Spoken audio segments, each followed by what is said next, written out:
All right, welcome back, everybody. So we had originally envisioned something completely different with round tables that we would have discussions at, and they didn't give us round tables. So I think what we're going to do is continue a room-wide open discussion, and the people in the back are kind of squished up there together, so feel free to move your chairs out and loosen yourselves up a little bit. We also had about 20 subjects we were going to go through, and there are, that discussion earlier this morning took a lot more time, so we're going to do a vote. And so I'm going to run through what each of them were, and then we're going to run through and just do a hands vote, and we'll take the topics that are most of interest to everybody at the room. Is that all right? Good. Getting a hand. Okay. And Megan, can you, when we start voting, just take a note of how many hands are going up? Okay. Finding reliable peer reviewers. Editor transitions. Editor demands. They want more money, more resources. Growing article output against growing quality. Unethical behavior from editors. Organizing effective and engaging editorial boards. Open access, pricing open access versus free access and understanding the difference. Handling communications and expectations of editors. This includes the impact factor, dealing with a drop in the rank or dealing with a high self-cite.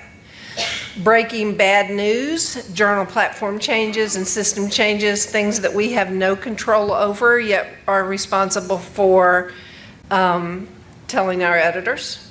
Dealing with internal editors who are making decisions. Putting Editors under contract. Dealing with underperforming editors, and then we were going to do that. So let's do a quick vote of hands. You can vote for as many as you find interesting, okay? Finding reliable peer reviewers. Okay. Editor transitions. That's a no. Editor demands, they want more money, more resources. Growing article output against growing quality. Yep. Unethical behavior from an editor, plagiarism, reviewers. Organizing effective and engaging editorial board meetings. Open access, understanding the difference.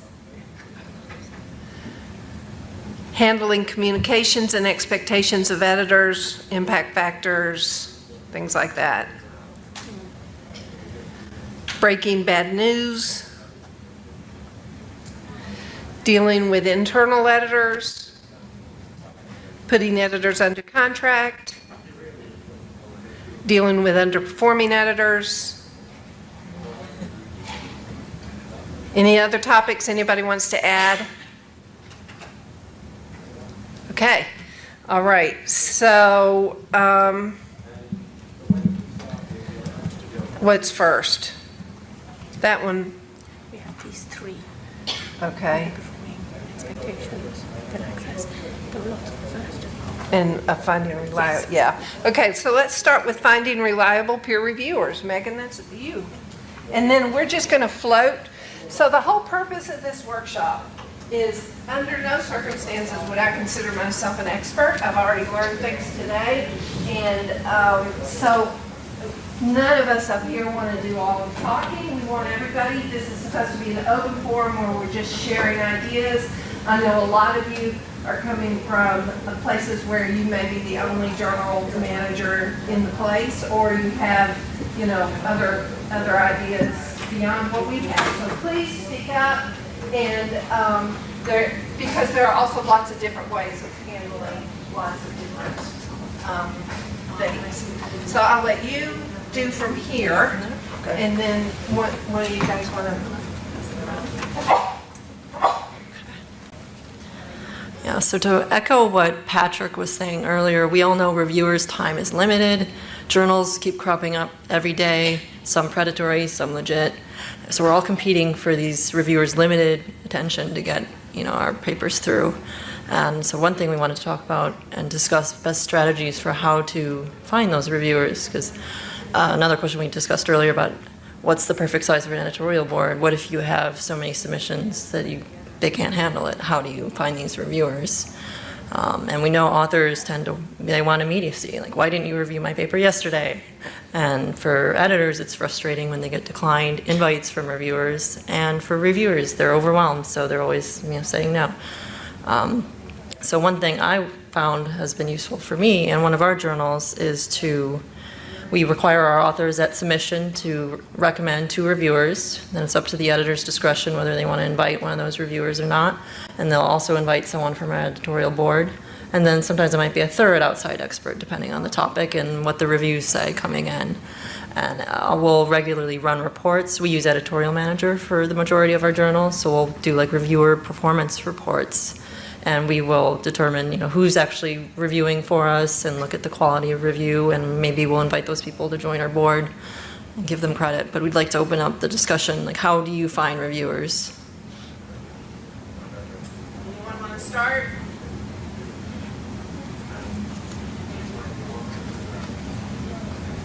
Hi, I'm Audrey. I work for the Journal of the American Osteopathic Association. One thing that we do is whenever our editor-in-chief or associate editors are out at other meetings, they are constantly talking to other attendees and inviting them to peer review. Sometimes they put on small peer reviewer workshops, and so they'll talk about peer review because people are reviewing for all kinds of journals, and I think a lot of the attendees at those sessions find it very helpful to walk through a peer review process and refresh on what kind of elements they should be looking at, et cetera. So that's how we get a lot of our peer reviewers, and they're pretty engaged. Coming from a publisher that's not a big society publisher, I always felt like societies have it so much easier finding your reviewers because, like, the grass is always greener on the other side. Is that true? No. Is that what? That's not true. Wanted to let you know, I'm working with the Society of Neuroscience. We started out with the junior, or the reviewers being associate editors. So if you wanted to climb up the board, it was made very clear you have to say yes if you've been contacted. So then they look at their ratings certain times of the year when they're looking for replacements. If you consistently say yes and your reviews are excellent, and you put it on the list, and then the senior editors take a look at it and determine if you should be on the list to come on the board for a reviewing editor.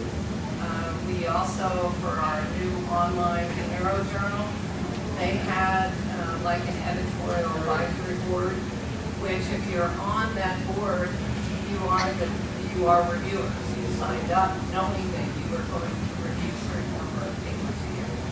And so we always made sure at least one of the editors or one of the reviewers on a paper gets an advisory board. Sometimes we'll do 2 because we know that it'll go around fast. How are people incentivizing reviewers?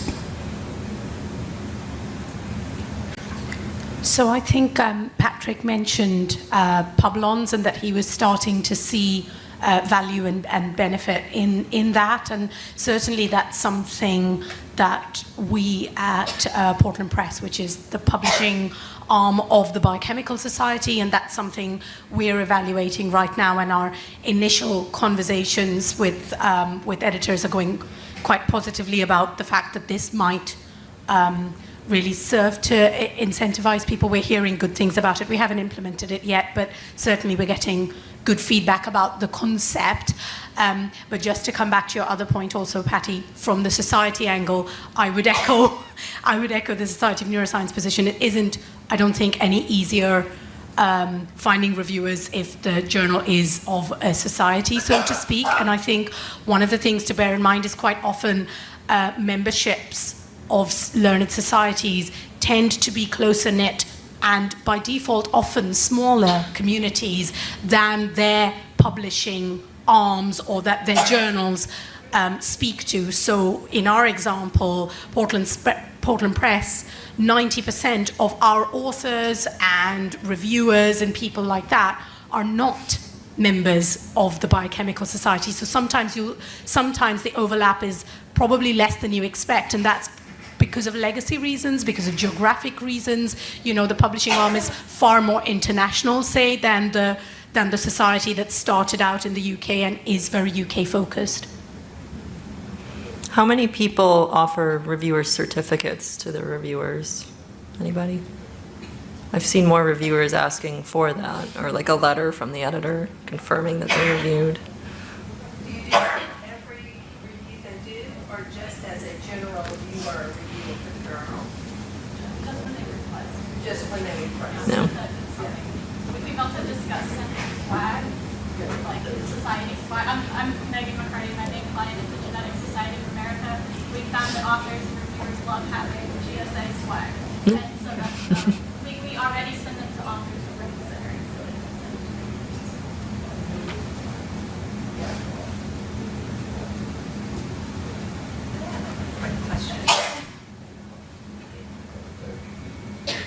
Does anyone do any kind of reviewer education? So say the first time a reviewer does a review for you, is there any kind of information? Si, do you want to just step to the podium? Sure.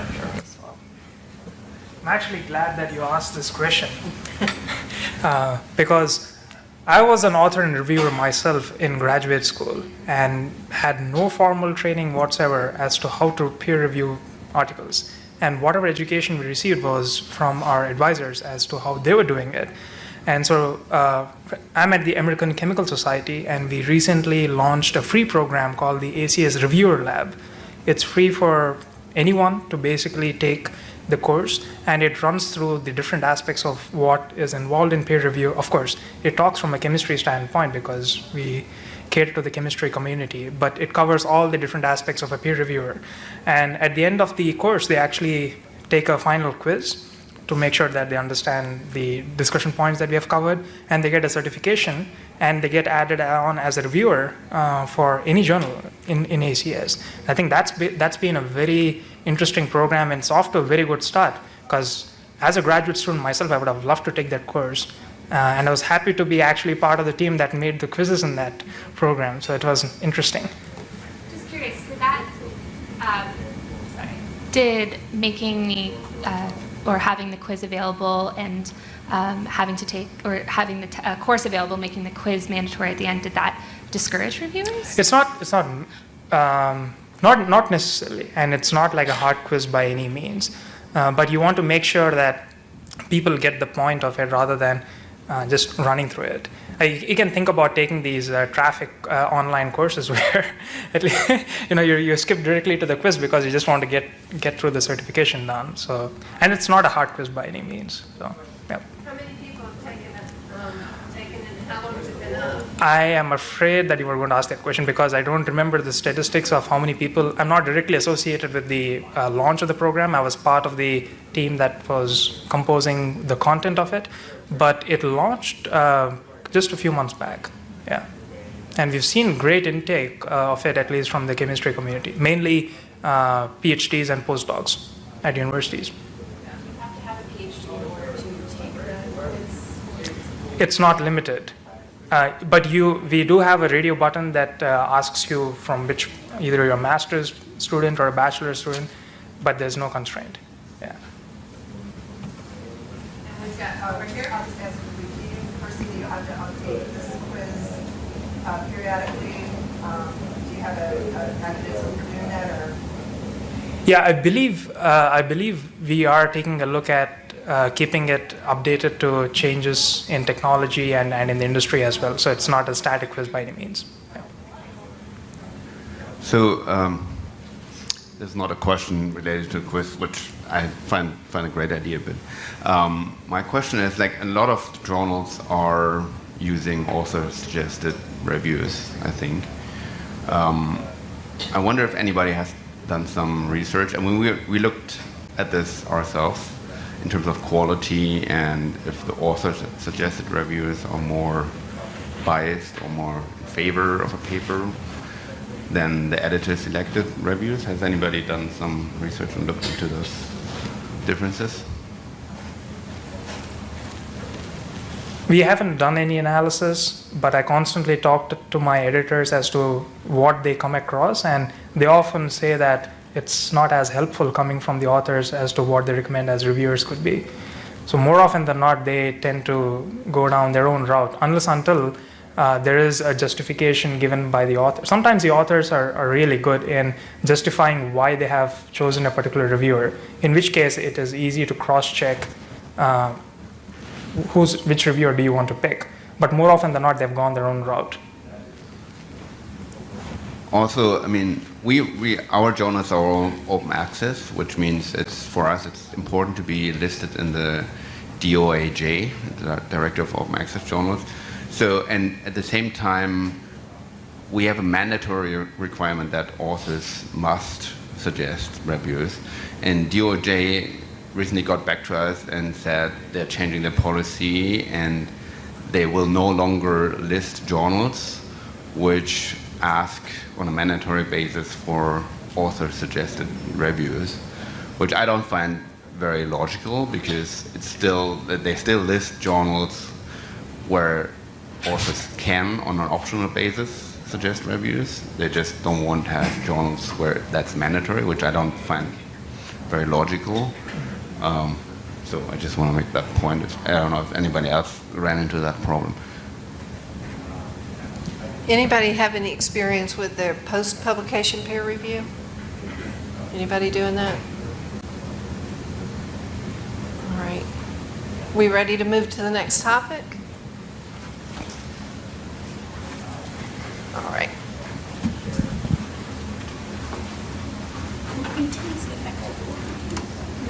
Open access, difference between open access